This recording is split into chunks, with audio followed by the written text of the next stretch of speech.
Bonjour, je suis Marilyn Sourou, juriste de formation, experte en droit et santé sexuelle et reproductive et responsable des programmes pour l'organisation Jeunes Volontaires pour la Santé. Cela fait bientôt 4 ans que notre pays, le Bénin, a révisé la loi numéro 2003-4 de 3 mars 2003 sur la santé sexuelle et la reproduction. Cette révision a donné lieu à la loi numéro 2021-12 du 20 décembre 2021 qui a élargi les conditions d'accès aux services d'interruption volontaire de grossesse pour les femmes. Cette révision a été motivée par le fait que l'avortement clandestin représentait la 3e cause de mortalité maternelle. Jusqu'en 2021, 200 femmes mouraient chaque année du fait des complications dues aux avortements clandestins.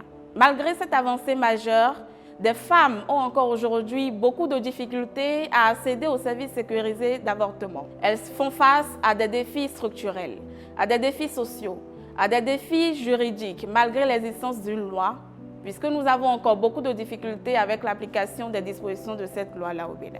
Aujourd'hui, nous allons donner la parole à des femmes courageuses qui ont accepté de partager leur histoire. Elles ont accepté de partager leur expérience avec vous sur les défis qu'elles ont rencontrés dans leur volonté d'accéder à un avortement. À travers cet échange, elles vont partager avec nous leur histoire, leur expérience, leurs défis et les motivations derrière leur choix d'un avortement sécurisé ou non, car chaque femme mérite d'être informée.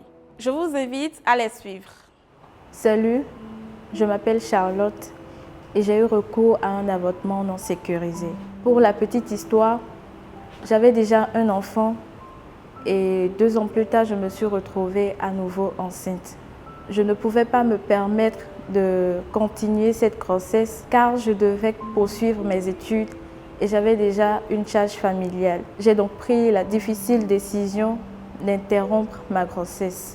J'ai eu recours à un avortement clandestin par peur du regard des autres et par entêtement.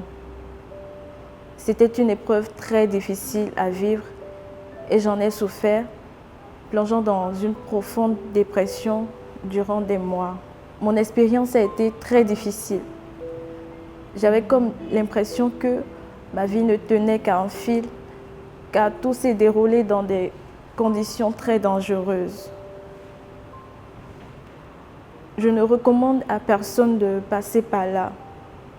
Mieux vaut être accompagné et suivi que de prendre des risques inutiles. Je n'ai pas reçu de soutien particulier car je n'avais informé ni l'auteur de la grossesse ni même mes parents avant l'intervention.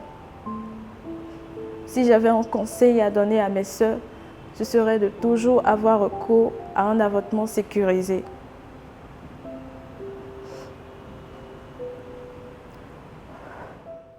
Mikudo ayi noyi mina nyɔnu xosie mi bon ye kele no kpe nukun vitse le wu de wa mondo le va lo xo boro ya ejin de le kpo ndudu de ya me de ka de me de ya mondo ku so sin xo bondo nandi ndo nu xonton che nyon do kpo ba do ese mi do to ko fide no blo IVG sécuriser les deo de nka yo e mi ganji bo wazon mi ganji e jono a e petade boy no fon chite blondo na bloa me de bu si chite blondo a e jo mi jai bloa a mo de nka fo moyen de me nde wa miya c'est ouvert no vi che yonu no adan mon koton wa gbo mi yo ganji de mi na blo wendo mi na do no me le do mi le be na mi pon dagbe bona dire do to ko fi de mi rian mi simblo no mon koton de onu mi no seni o ma wa ndi na o wa mi.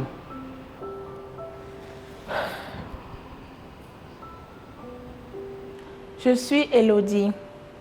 Ce n'est pas facile de recourir à l'interruption volontaire de grossesse.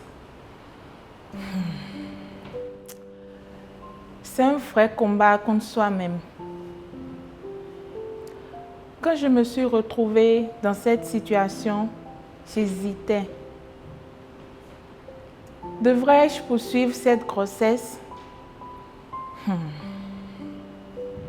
Mais en analysant ma situation, j'ai compris que l'IVG était la meilleure option pour reprendre le contrôle de ma vie. Tout au long du processus d'IVG, je me suis sentie en confiance. Les médecins ont pris soin de moi et je n'ai aucun problème de santé par la suite. Merci à chacune d'entre vous d'avoir partagé son expérience avec nous, les défis que vous avez pu rencontrer et les conséquences qui y étaient liées. Selon vous, quel impact positif la révision de la loi sur la santé sexuelle et reproductive pourrait avoir sur la santé des femmes? La loi modificative qui a été adoptée garantit la sécurité des femmes.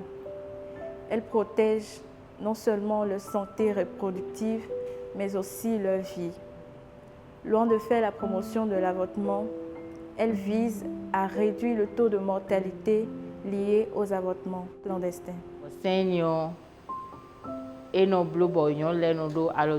La loi nous protège et nous rappelle que nous avons droit de prendre des décisions pour préserver notre santé.